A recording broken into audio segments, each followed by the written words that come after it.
Bonjour à tous et bienvenue dans cette théorie de Graham. Je prends ici quelques secondes pour vous annoncer que vous pouvez dès à présent venir en aide à cette chaîne tout en découvrant nos théories sur les films Collateral et Mulholland Drive. Il vous suffit d'aller sur notre Tipeee en cliquant sur le lien en description ou en fin de vidéo et de choisir l'une des contreparties où cette théorie est proposée. En plus de notre gratitude, vous pourrez aussi bénéficier de quelques cadeaux supplémentaires. Comme vous devez vous en douter, nous ne pouvons pas monétiser nos vidéos qui utilisent des plans de films. C'est pour cette raison que votre aide et vos dons sont très précieux pour nous aider à continuer ces théories, qui représentent à la fois notre passion, mais aussi un travail de longue haleine. Un grand merci à vous, à tous nos tipeurs, et quant à moi, il ne me reste plus qu'à vous souhaiter une excellente séance.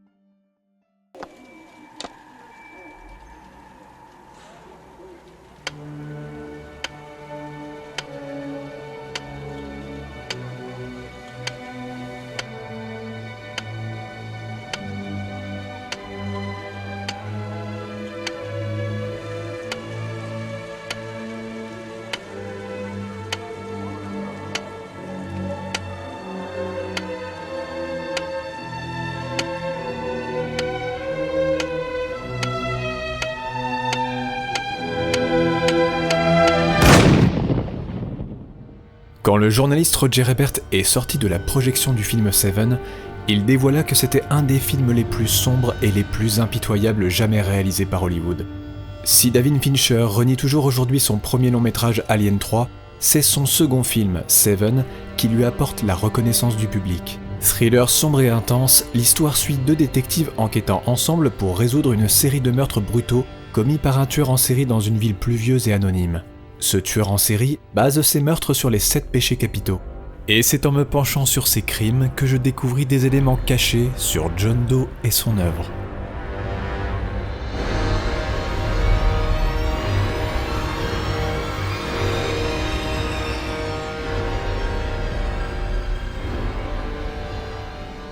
Avant toute chose, je dois vous avertir que cette vidéo contient des spoilers et qu'il est nécessaire d'avoir vu Seven pour suivre cette théorie. Le détective Somerset, sur le point de partir à la retraite, rencontre son nouveau partenaire, le jeune et impulsif Mills. Ils sont plongés dans une série de meurtres atroces liés entre eux. D'abord, un homme obèse forcé à manger jusqu'à l'explosion, puis un avocat riche contraint de s'amputer d'une partie de son corps. Somerset, méthodique, découvre des indices et comprend que les meurtres sont reliés aux 7 péchés capitaux. Ces mêmes indices les mènent à une autre victime laissée dans un état de décomposition avancé, symbolisant la paresse. Parallèlement, Tracy, l'épouse de Mills, partage avec Somerset son angoisse d'être enceinte dans cette métropole inconnue. L'enquête les conduit à la bibliothèque municipale, où Somerset exploite une liste de personnes ayant emprunté des livres liés aux 7 péchés capitaux et localise un certain Jonathan Doe. Alors que les policiers poursuivent le suspect, John Doe désarme Mills, mais l'épargne. Mills entre ensuite de force dans l'appartement du tueur. Les policiers découvrent des écrits incohérents et des indices vers une autre victime, une prostituée, celle-ci représentant la luxure. Un autre corps est découvert peu de temps après, celui d'un mannequin, la tête bandée et le mot orgueil sur le mur. Contre toute attente, John Doe se rend aux autorités. You're looking for me. Par le biais d'un avocat, il propose de signer des aveux si Somerset et Mills l'accompagnent pour découvrir les 2 dernières victimes. Une fois arrivé sur le site, Doe révèle avoir tué Tracy, la femme de Mills, par envie. Choqué, Mills tue Doe, incarnant ainsi la colère. Le dernier péché est commis, complétant l'œuvre macabre de John Doe. Réalisant l'ampleur du drame, Somerset cite un texte d'Ernest Hemingway. The world is a fine place and worth fighting for. I agree with the second part. Et mes amis, cette dernière citation m'a longuement interrogé. Bien qu'elle soit attribuée à Ernest Hemingway, elle n'est pas complète et fait partie du roman Pour qui sonne le glas, dont le titre est lui-même inspiré d'un recueil, dont je vous le donne en mille, fut écrit par un certain John Donne. Je me suis alors demandé si ce n'était pas un premier indice caché du réalisateur pour nous inviter à mener nous-mêmes une enquête.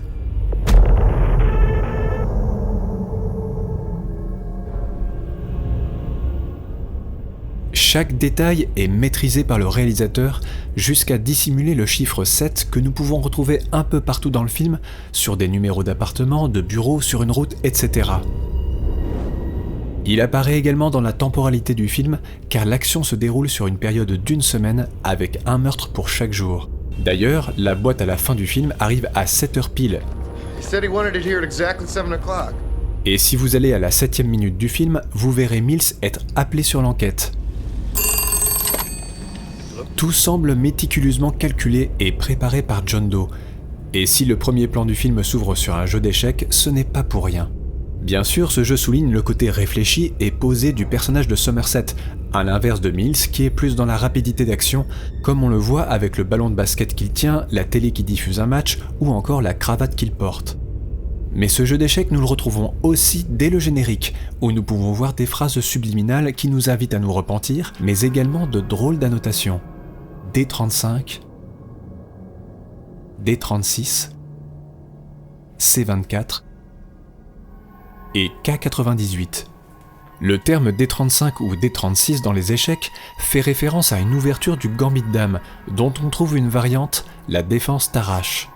Sigbert Tarrasch était l'un des meilleurs joueurs d'échecs convertis au luthéranisme. Cette branche du christianisme protestant tire son origine des enseignements de Martin Luther, un moine et théologien allemand du XVIe siècle. Le terme C24 fait lui référence à l'ouverture espagnole, et cette ouverture fut créée par Ruy Lopez, un prêtre espagnol également du XVIe siècle. Et pour la référence K98, c'est ce même Ruy Lopez qui en parle. Ce coup K98 est impossible. On peut certes interpréter le K comme le roi, King, et 98 comme les coordonnées d'une case sur l'échiquier, mais il n'existe aucune case qui correspondrait à 98. En effet, les cases d'un échiquier vont de A1 à H8. Dans ses écrits, le prêtre Ruy Lopez explique alors une troisième fin de partie inutilisée aujourd'hui en sus du pat et du mat. Elle consiste à manger la dernière pièce de l'adversaire, son roi, ce qui en principe n'est pas possible, puisque le but du jeu est de coincer le roi. Ici, John Doe ne sera jamais coincé. Ruy Lopez appelle cette fin la liquidation. Et c'est bel et bien une partie qui va se jouer tout le long du film, et Somerset le sait et le répétera. Car chaque coup demande réflexion. Quand l'adversaire sacrifie un pion, c'est généralement pour une meilleure position ou une meilleure prise. Et c'est l'erreur que fera Mills. Quand les pions des deux dernières victimes sont proposés, Mills les saisit trop vite sans en comprendre l'enjeu. C'est d'ailleurs cette compréhension de l'enjeu de l'enquête au début du film qui pousse Somerset à se retirer, contrairement à nous spectateurs qui voulons en savoir plus. Et c'est d'ailleurs à ce moment qu'un message quelque peu caché nous est révélé. Savez-vous dans quoi vous vous embarquez ? Et c'est en m'embarquant dans une recherche approfondie de l'œuvre que je fis une autre découverte. David Fincher avait fait appel à plusieurs artistes pour documenter les meurtres, mais aussi pour créer le terrible passé de John Doe. Passé qui va nous dévoiler qui était vraiment le tueur et quelles étaient ses motivations.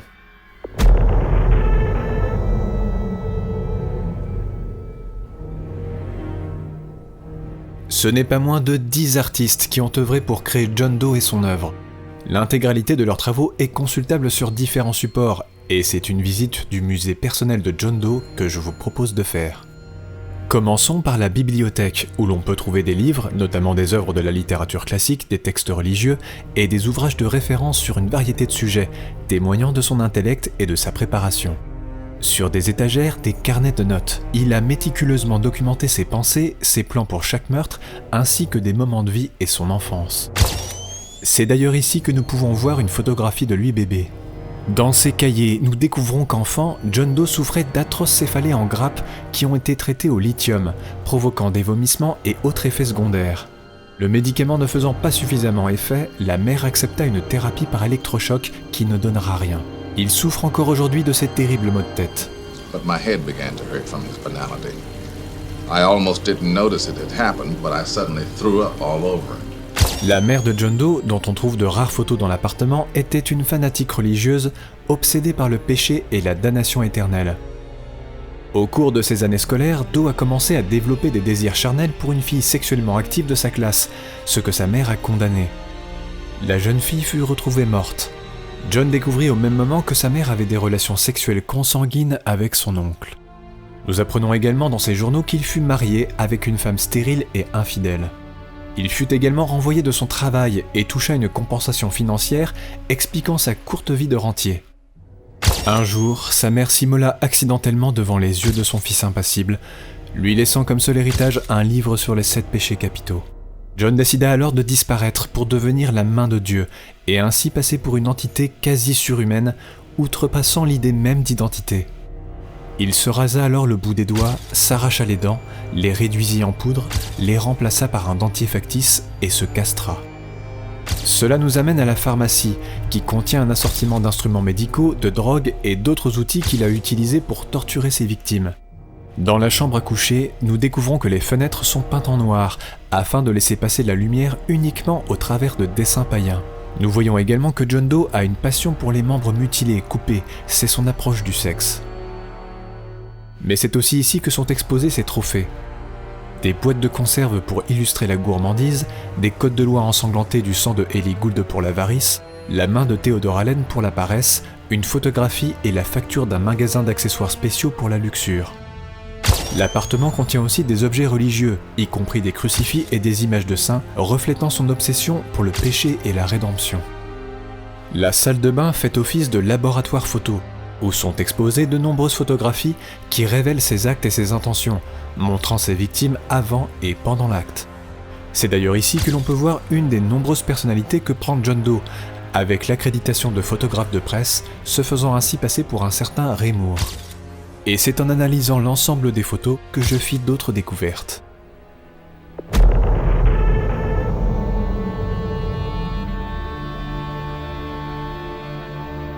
Pour John Doe, cette ville n'est que la réplique de Sodome et Gomorrhe, mentionnée dans la Bible comme étant des villes remplies de vices et d'immoralité. Ces rues, John Doe les parcourt en quête de pêcheurs. Il les traque et les étudie avec une précision extrême. Et pour cela, il se déguise pour devenir une toute autre personne. La victime était un homme seul dont la mère est morte du diabète et le père d'un accident vasculaire cérébral lié au cholestérol alors qu'il n'avait que 10 ans. Ne lui restant que la nourriture comme seul compagnon, il s'infligea de longs moments de gloutonnerie, jusqu'à ce que John Doe le repère. C'est au moment où il décida d'arrêter de se nourrir de la sorte qu'un livreur, se trompant d'adresse, frappa à sa porte avec 3 pizzas. Après un moment d'hésitation, il décida d'accepter. Les pizzas étaient droguées et cela le plongea dans un sommeil profond pendant 10 minutes. À son réveil, à minuit pile, il était ligoté et le livreur commença son supplice. Jeune, Theodore Allen fut éduqué avec discipline et dans la piété. Et étrangement, celui-ci sortit petit à petit du droit chemin. Il commença à dealer de la drogue, puis se rapprocha des plus jeunes consommateurs dont il troqua ses stupéfiants contre des faveurs sexuelles. Pour l'approcher, John Doe lui demanda de l'aide pour soigner ses fortes migraines par l'usage de drogue. Mais une fois chez Theodore, John lui administra un fort composé chimique. Theodore se réveilla attaché à un lit, la main coupée.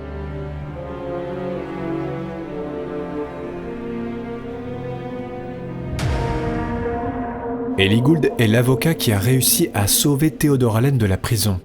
Il fut d'ailleurs grassement payé par les parents de celui-ci. John Doe rendit une première visite à l'avocat sous le nom de Jansen et prétexta avoir besoin d'aide. Mais Ellie Gould le congédia, car son apparence simple laissait deviner des revenus trop maigres pour pouvoir s'offrir ses services. Il traque sa victime et la photographie. Il lui allume même sa cigarette. Dans ces photos, nous voyons des enfants jouer non loin de cet endroit de perversion où elle amène ses clients par la suite. C'est aussi après le meurtre de la luxure que nous voyons probablement John Doe derrière la devanture de ce magasin en train d'observer les 2 policiers. En effet, si vous regardez bien derrière Mills, vous voyez un homme se balancer de droite à gauche. Et ce balancement d'excitation, vous le retrouverez également dans cette scène. Rachel Shade est mannequin et est une jeune femme terrible avec son entourage, capricieuse, arrogante et méchante. Elle abandonna sa fille à son ex-mari dès qu'elle en a eu l'occasion. Pour l'approcher, John Doe se fait passer pour un certain Jack Doheny, photographe célèbre de magazines de mode. Impressionnée, elle lui proposa de la rejoindre chez elle pour être photographiée. John lui fit à son insu une injection qui la plongea dans un sommeil profond, mais elle eut juste le temps de voir le rasoir lui trancher le nez. À son réveil, John lui donna le choix.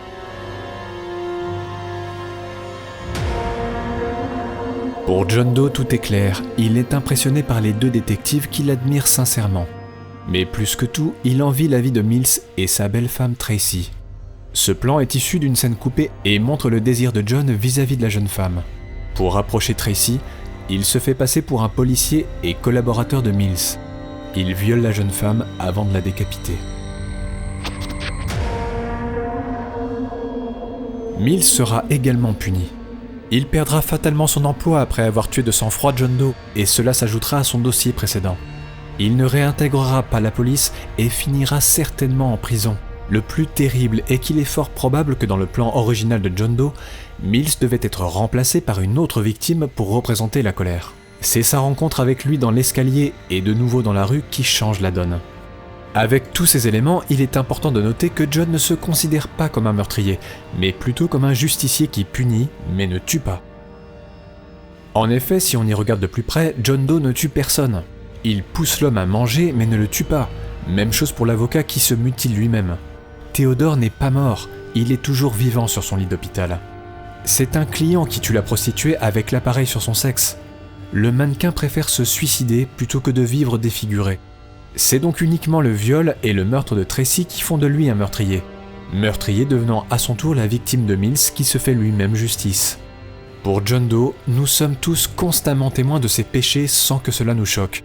Nous sommes comme anesthésiés, habitués à vivre dans une ville qui semble célébrer l'apathie.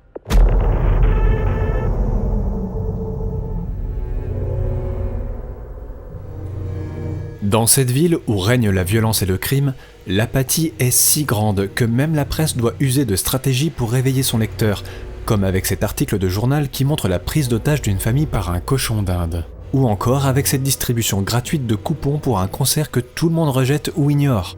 Et il est important de noter qu'il y a finalement deux personnages opposés qui constatent cette apathie. C'est John Doe et Somerset. En somme, ces deux personnages font face à la même fatalité, l'acceptation du mal ambiant qui devient habitude. Mais chacun y réagit à sa manière. John Doe agit en punissant les pécheurs, tandis que Somerset, lui, tente de fuir. C'est d'ailleurs au tout début du film que l'on peut apercevoir dans les objets personnels du policier un mystérieux morceau de papier à gauche. Nous le retrouvons aussi dans cette scène coupée. What is that?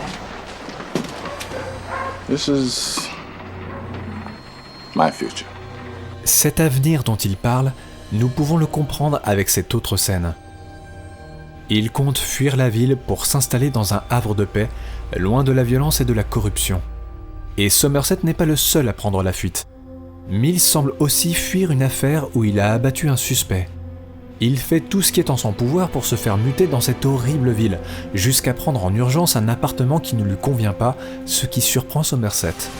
You actually fought to get reassigned here. Contrairement aux deux policiers, John Doe, lui, ne fuit pas. En accomplissant ses crimes d'une rare violence, il veut réveiller les esprits et les sortir de leur torpeur. Et on peut dire qu'au moins un esprit sera effectivement marqué par cet acte, et ça John le savait. Car c'est dans le fond de la boîte, où siégeait la tête de Tracy, qu'un cahier fut trouvé.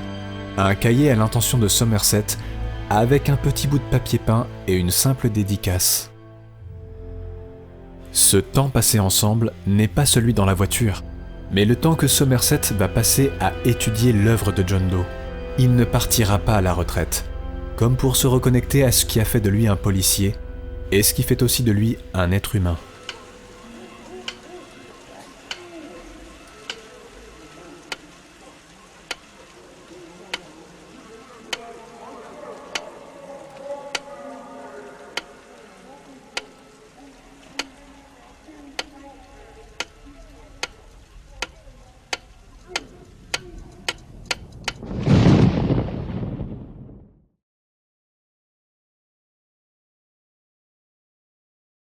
Merci d'avoir regardé cette vidéo, si elle vous a plu, n'hésitez pas à la partager et à vous abonner à la chaîne. Toute aide est la bienvenue, alors n'hésitez pas à faire un tour sur notre Tipeee et faire un don en échange de belles contreparties. Quant à moi, il ne me reste plus qu'à vous donner rendez-vous bientôt pour la prochaine théorie.